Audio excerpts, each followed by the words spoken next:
Nuevamente en Dotwin, y aquí estamos con este circuito que hemos diseñado en los 4 videos anteriores.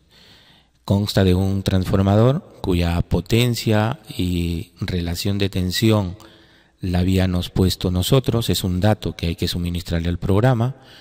Igual también los niveles de tensión y frecuencia del sistema, desde donde se va a alimentar de energía todo este circuito de media y de baja tensión. Las cargas, cuántas cargas y en cuántos circuitos están separados, y también la longitud de los conductores para alimentar esas cargas. Todo lo demás lo ha calculado el programa. Esa es una de las ventajas que nos ayuda a poder trabajar de forma más rápida en el diseño de circuitos e instalaciones eléctricas.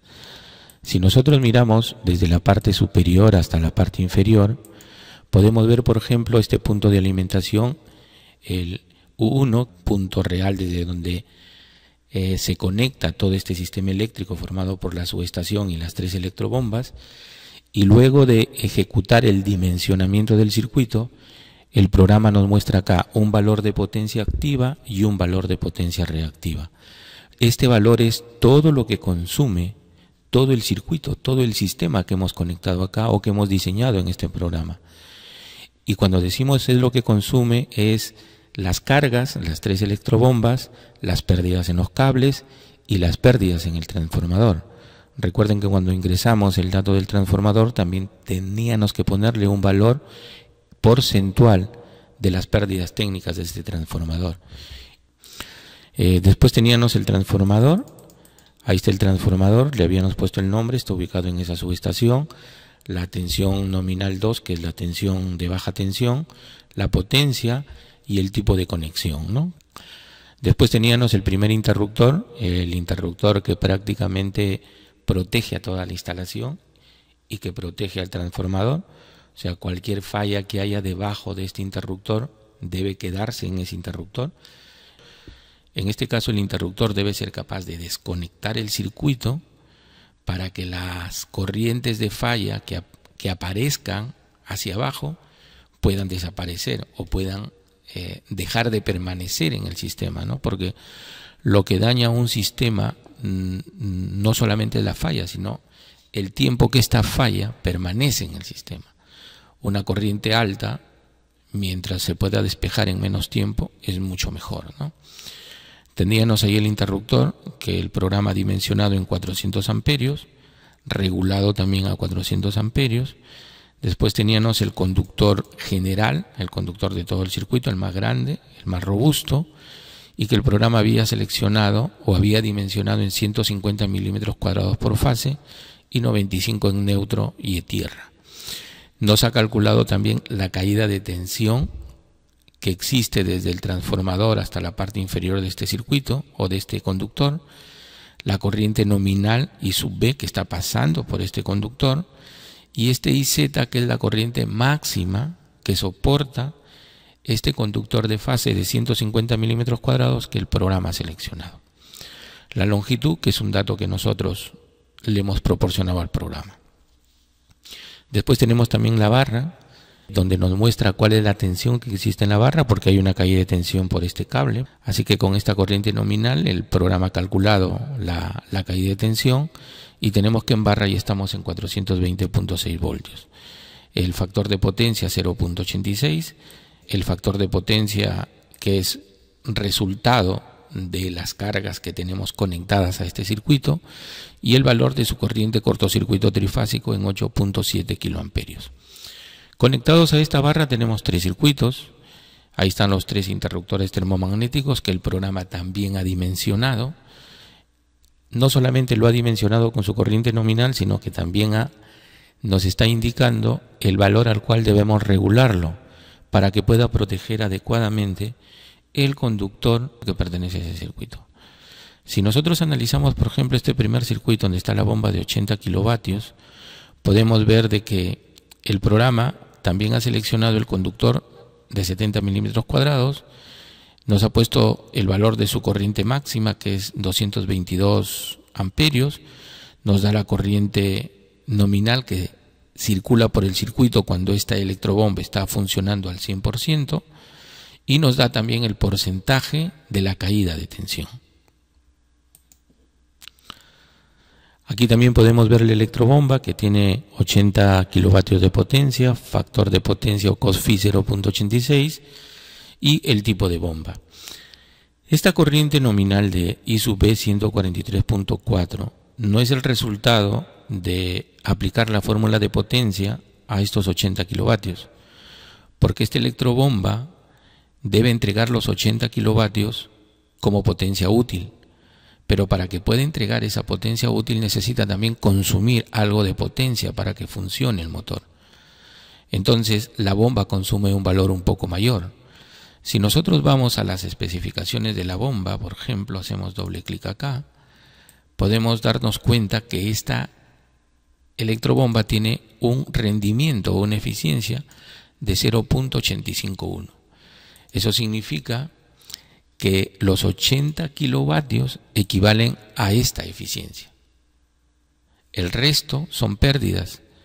Si nosotros hacemos un pequeño cálculo acá, por ejemplo, vamos a corroborar los valores de este circuito para tener una idea de los cálculos que nos hemos ahorrado, ¿no? Entonces vamos a mover esto un poquito más acá. Eso es ahí para tener los datos. Y aquí vamos a mostrar... Exacto. Aquí vamos a mostrar los valores de cálculo que hemos hecho. Entonces, este circuito, por ejemplo, se alimenta de 440 voltios, la potencia de la bomba son 80 kilovatios y su factor de potencia 0.86. Aplicando la fórmula de potencia, la corriente que consume esta electrobomba para entregar esta potencia nominal es 122 amperios. Pero como la bomba tiene una eficiencia de 0.851, esta electrobomba necesita 143 amperios para que pueda entregar 122.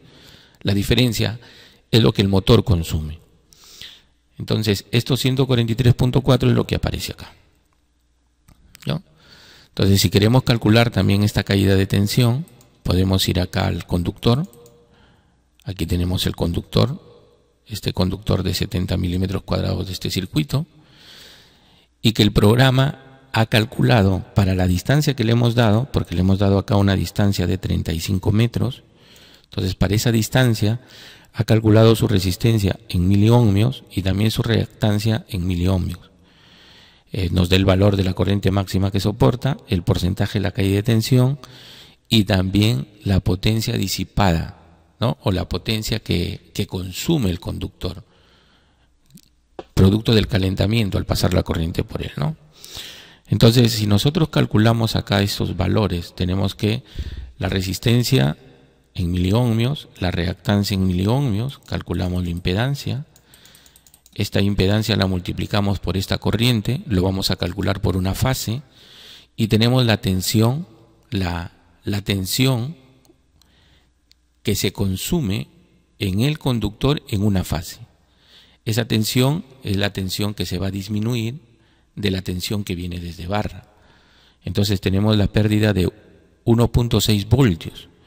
Como la tensión de línea es 440, pero nosotros estamos haciendo el cálculo por fase, tenemos que calcular la tensión por fase. Entonces la tensión por fase hay que dividir la tensión de línea entre raíz de 3 y nos sale la caída de tensión en 0.6, que es, bueno, no es exactamente igual, pero es parecido a este valor que aparece acá en 0.61%. Error de decimales o de ajuste de decimales o de redondeos. Y finalmente las pérdidas calculamos como estamos tratando como si fuera un circuito equilibrado. Entonces son tres fases, tres potencias monofásicas y cuadrado por R, 658 vatios, que es también lo que nos muestra Doug Wing aquí como resultado. Entonces fíjense, todos estos cálculos que hemos hecho acá, el programa ya los tiene, o el programa los desarrolla. No tenemos que estar invirtiendo tanto tiempo en desarrollar esos cálculos, ¿no?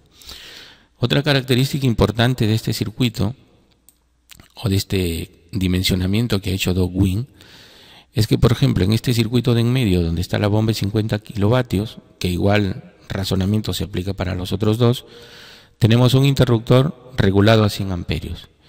Es que este valor tiene que ser menor que la corriente máxima que soporte este conductor. De tal manera que cuando haya una corriente de 100, este circuito va a aperturar y el conductor nunca va a superar su corriente máxima. Va a funcionar siempre en condiciones normales y eso va a aumentar su vida útil, ¿no? Pero la corriente que pasa por acá, o la corriente necesaria que debe pasar por acá, es 89.6. Este interruptor debe dejar pasar esa corriente. Entonces debe ser un poco mayor ese valor. Es por eso que este valor del interruptor termomagnético termina siendo mayor que la corriente de carga, pero menor que la corriente máxima que soporta el conductor. Entonces, como pueden ver, Dogwin es un programa que nos ayuda a dimensionar y a obtener los valores sin necesidad de hacer mucho cálculo. Hay algunos datos que podemos también ordenar acá. Por ejemplo, aquí tenemos 4 interruptores termomagnéticos, QF1, 2, 3, 4. Pero si vemos los conductores, el primero aparece con WC3, 4, 5 y 6, y la barra con barra 2 porque eliminamos una barra en los videos anteriores y pusimos la segunda, ¿no? Para poder exportarlo a AutoCAD y ya quede el circuito, para poder ponerlo en el proyecto, etcétera, hay que enumerarlos de manera correlativa. Para eso nosotros tenemos acá en la parte superior, en este icono de instrumentos, en esta barrita de instrumentos, que nosotros hemos acomodado acá y que se puede mover en otra parte. Acá hay un icono que dice renumerar, 1, flechita 2. Entonces solamente hay que hacer clic ahí y todos los números se han renumerado. ¿Se dan cuenta? WC1, WC2, C3, C4, igual las bombas y también la barra. Entonces con esto vamos ahora a grabar este circuito que está renumerado. Vamos a guardarlo con otro nombre para que quede el histórico y vamos a ponerle a este circuito prueba 3 y también lo vamos a grabar en DXF